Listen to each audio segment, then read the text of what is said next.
This world and I shall halt here until we meet again.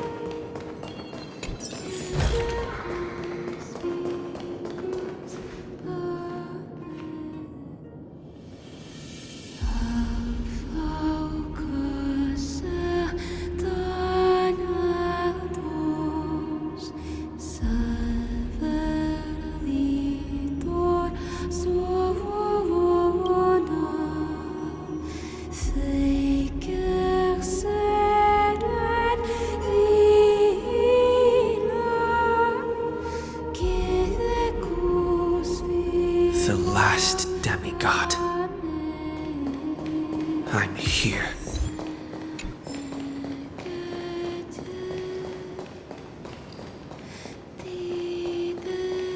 Go forth for the hopes of humankind.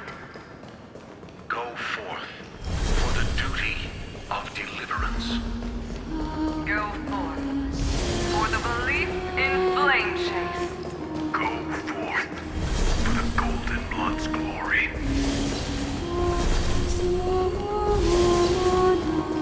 Go forth.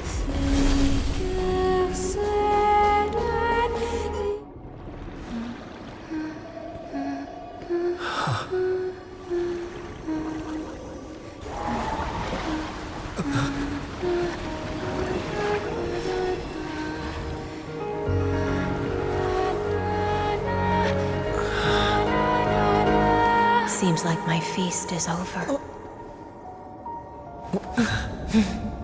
It's now your turn to perform.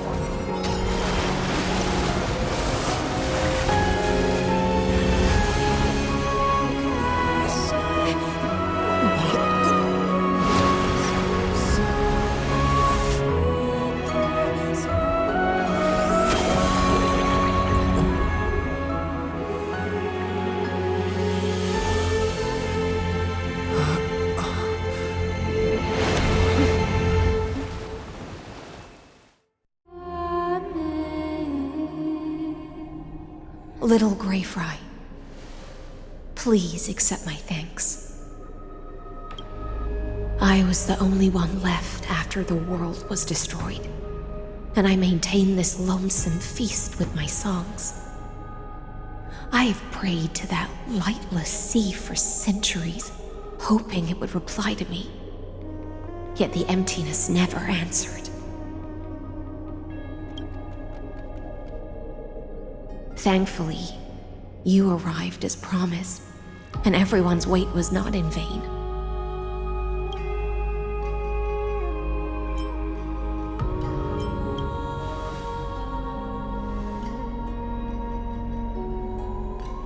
Thank you, final audience of mine. This is probably the last praise I'll ever hear in my life. Now, you and I will walk towards the end of this world. The heroes have waited for this moment for far too long. Let us use our blades to testify our resolve.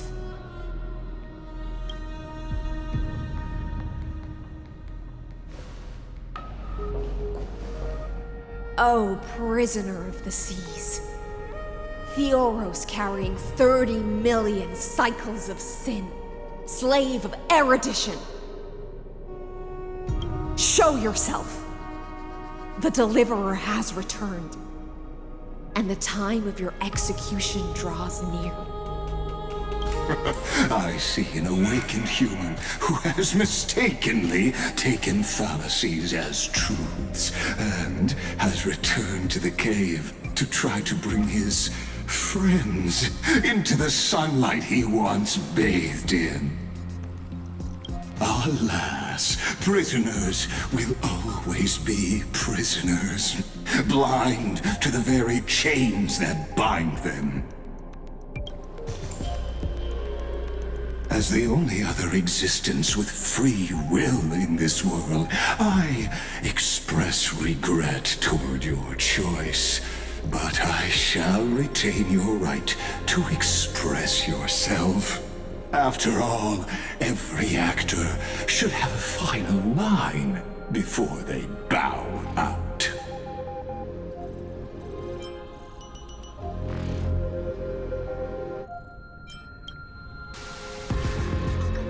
I eagerly look forward to it. The last dusk this world will ever see shall become the climax that decides the fate of the cosmos. Oh, what an appropriate end. The Amphorian demigods use every ounce of their strength to constrain me here. Yet, regrettably, my cognition resides in the exomyth. It is pointless to defeat my avatar, projected into the experiment. My body is the shadow cast on the wall by the fire, and my words are lingering echoes within the cave. How can a character in the play fight against the audience? Kaslana failed. The demigods' sacrifices were pointless.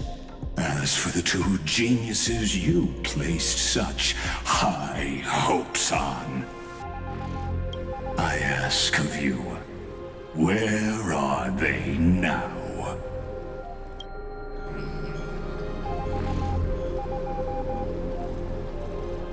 Confusion and epiphany always go hand in hand. That's particularly true for geniuses. You must be very confused about why you could not gain a straightforward victory in a world constructed by an ordinary Intellitron. An ordinary Intellitron? Cut the pretense, Senior Society member. We've torn off your meticulous mask and figured out Amphorius' true form. It's part of the primordial prototype machine, the first scepter ever created. In other words, a detached part of Noos's divine corpus. That's why it has the potential to destroy erudition. As for who would be able to control the Ionic system to rewrite knowledge, only one person has ever managed such a feat. You better have an explanation for the Society. We want an actual answer, not another prolonged metaphor to cover up the truth. Why are you the one doing this? Answer me! Since things have reached this point, I'll give you two irrational answer, purely as a courtesy to posterity. The answer is obvious, so there's no need to say that name out loud. The cosmos made a mistake in calling me a genius. I do not possess more wisdom than those who came after me. I was just the first to touch upon the universe's border, and the first to define the prime mover of life with incorrect logic. Amphorius is a miniature of the cosmos, where all are born prisoners inside the nutshell called the universe.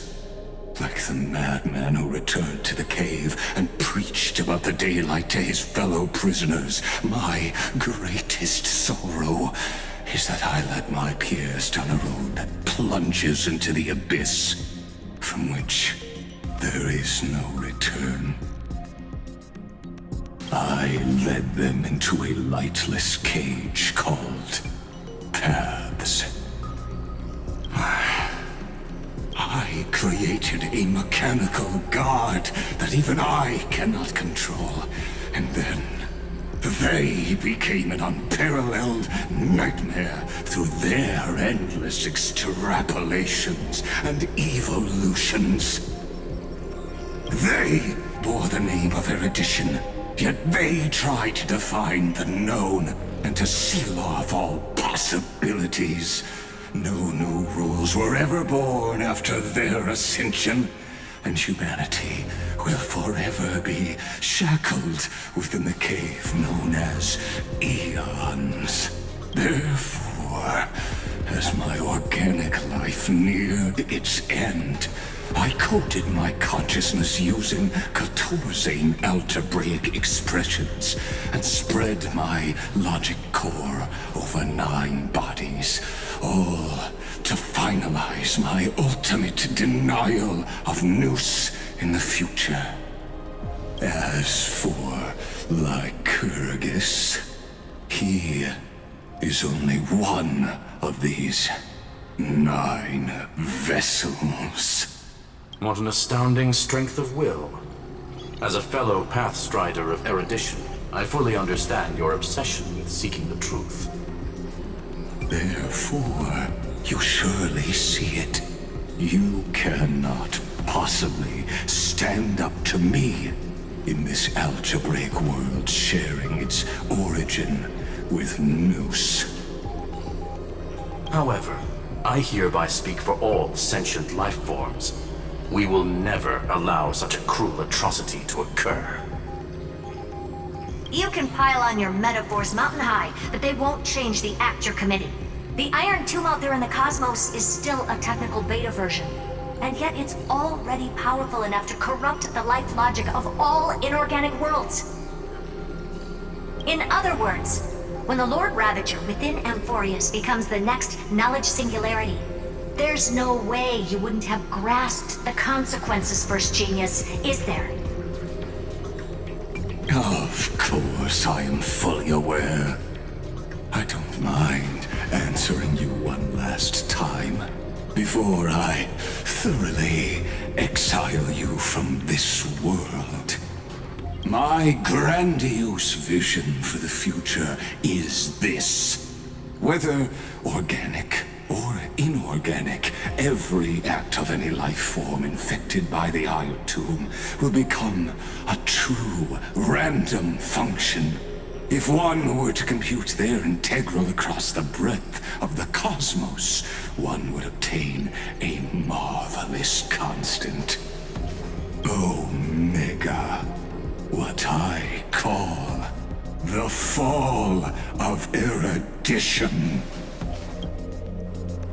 Then, within the infinity nurtured by that constant, a new universe shall bud in the chaos. A universe that cannot be predicted and not shackled by the erudition. As the first prisoner to awaken in the cave, I must lead the others who are blind back onto the right path and reach true sunlight.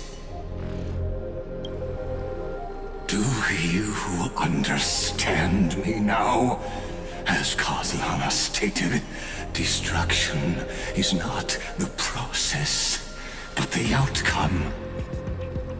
It is revolution through complete annihilation, and the grand rebirth after all has been reduced to ash.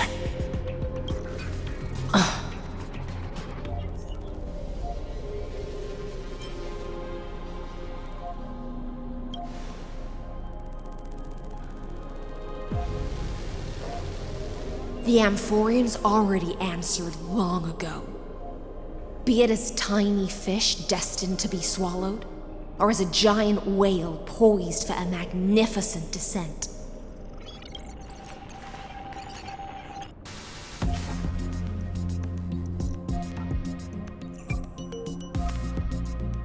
We will all fight against fate till our last breath.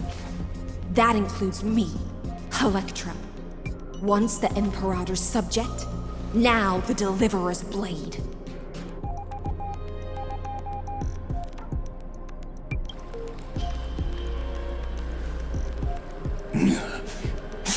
Oh, such noble chivalry.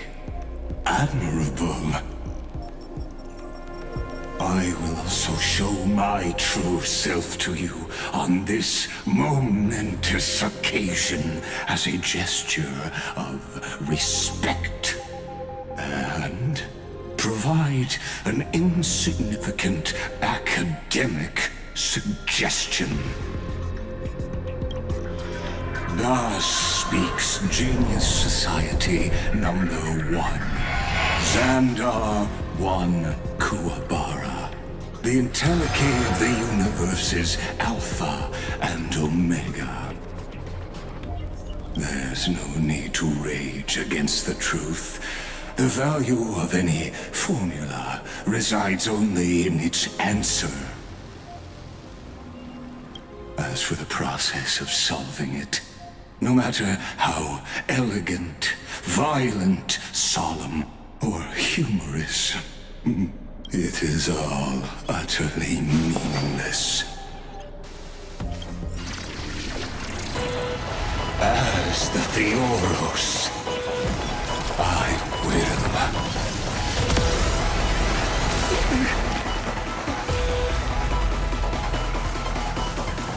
personally participate in performing this world's end.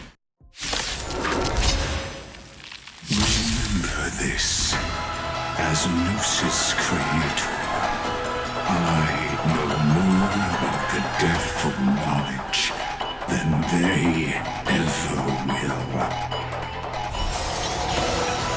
Careful. This is Lygus' true form.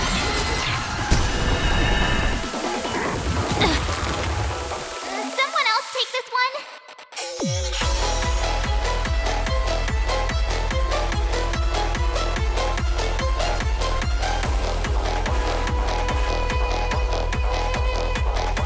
Nice job! Fangs and claws got the not fear. Allow me to purge the root. Time to cleanse the food. I venture for forever. Triumphant! Victory is inevitable! The truth burns clean. Everything in this world is bleeding. The logic is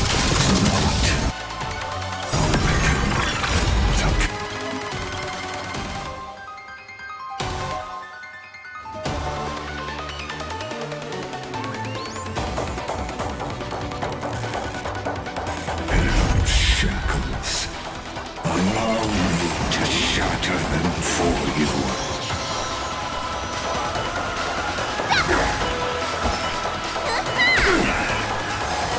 Destruction needs no introduction. Let us skip those bold inferences. Is this the Black Tongue? Indeed, but I prefer to call it a method of argument.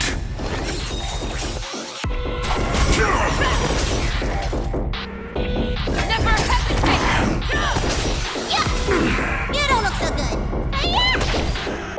I venture for forever. Triumphant! Victory is inevitable!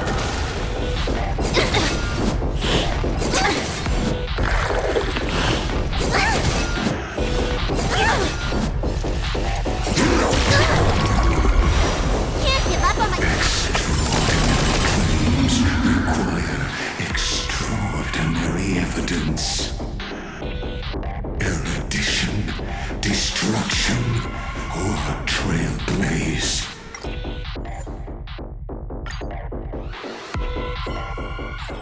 The hustle and bustle of the world. Still so charming.